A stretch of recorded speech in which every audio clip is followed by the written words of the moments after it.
AITAH for not skipping a work trip, because my husband is recovering from a hair transplant. So, buckle in because this might sound trivial on the surface, but it's the tip of an iceberg that I've been quietly chipping away at for years. I 34F, work full-time in a demanding corporate role, think high pressure, high stakes, and no room for error.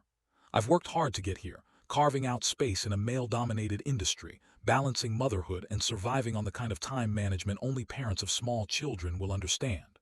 My husband 38M, and I have 2 kids, both under 7.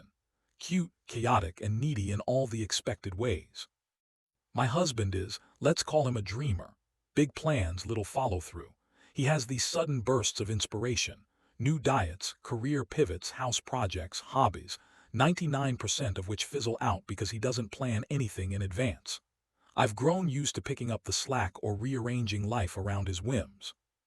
3 weeks ago, he decided he had to get a hair transplant.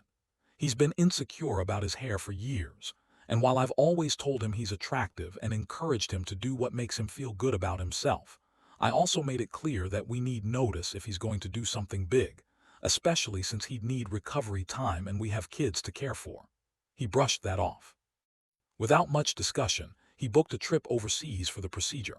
He didn't coordinate anything, no backup plan for the kids, no conversation about timing, and casually mentioned it to me after it was all arranged. I reminded him that I have a very important 2-day work retreat coming up, something that's been in my calendar for 6 months.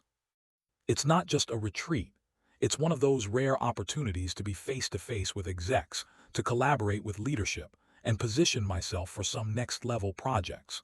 For someone like me in my field, these chances don't come around often. He shrugged it off at the time and said he'd be fine.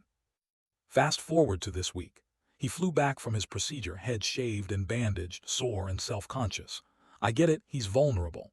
But 2 days before my work trip, he starts texting me from the couch, not even talking to me in person, telling me I need to cancel my retreat, that he's recovering from surgery, and I should be putting him first for once. His exact words were, "I'm going to be beyond mad if you do this to me, and do not put me first the one time I am asking." He also said that if I go, he won't take the kids to school. Let me be clear, he's 3 days post-op. His scalp might be sore, but the doctor cleared him to fly, walk around, function like a normal human being. He's not in any real danger. He can do drop-offs and pickups. His biggest concern, that he'll be seen by other parents looking weird with a shaved head and red scalp. I tried to talk it through, asked him why he didn't choose a better time, why he waited until the 11th hour to demand this from me, and all he could say was, "Your trip is stupid.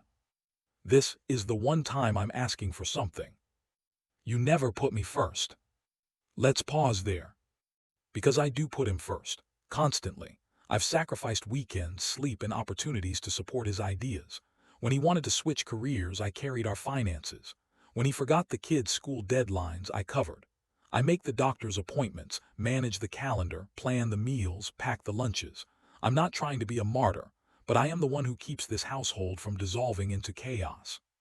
So now, when I have something I truly care about, something for me, for my future, I'm being told to toss it aside so he can nurse a sore ego and hide his bandaged head from judgmental parents at drop-off. I'm torn between fury and disbelief. Part of me feels selfish for leaving while he's feeling raw and insecure. Another part of me feels like I'd be setting a horrible precedent, once again reinforcing that his last-minute needs always take priority over the things I've worked hard to build. The kicker, up until yesterday, he was fine with the plan. He only started melting down when he looked in the mirror and didn't like what he saw. It feels like emotional blackmail. If I go, I'm betraying him. If I stay, I lose professional ground and send the message that my career is always secondary. I haven't canceled my trip. I don't intend to. But I left him with a clear plan. The kids' lunches are packed, their clothes are laid out, the school run is 12 minutes door to door. He'll be fine. Still, part of me wonders, AITAH, is this a moment where I should have swallowed my pride and shown up for him, even if I think he's being unreasonable? Or is he being selfish for demanding I derail a long-planned, career-defining moment for something he knew about and didn't plan around? Because right now, I feel like I'm finally choosing myself. and somehow that's become the unforgivable sin.